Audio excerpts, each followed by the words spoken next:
যে পরিবারে বউ শাশুড়ির যুদ্ধ হয় ওই পরিবারে সুখ শান্তি আসবে না। যে পরিবারে বউ শাশুড়ির যুদ্ধ হয় তুমুল, ওই পরিবারে লক্ষ্মী থাকে না। কারণ যে পরিবারে আনন্দ থাকে, সুখ থাকে, ওই পরিবারে লক্ষ্মী থাকে। সবাই বুঝে নেবেন আপনার কপালে কি আছে, ঠিক আছে কি নাই, ঠিক আছে কি নাই ভাই, সেটা কমেন্টে বলবেন। কারণ যে পরিবারে সবসময় গণ্ডগোল হয় ওই পরিবারে আনন্দ হয় না, বরং দুঃখ হয়, কারণ কষ্ট হয়। কারণ আসলে বাস্তবে এটাই চলছে। বেশিরভাগই বউ শাশুড়ির যুদ্ধ হয় তুমুল।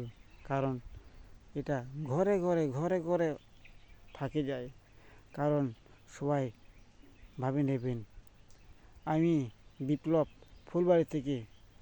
সবাই কমেন্ট করবেন আর লাইক করবেন। আশা করি আমি বিপ্লব তোমার পাশে সরে দাঁড়াবো। আমি নতুন স্টেশনার, কারণ সবাই বুঝে নেবেন আই এম গুড বিপ্লব।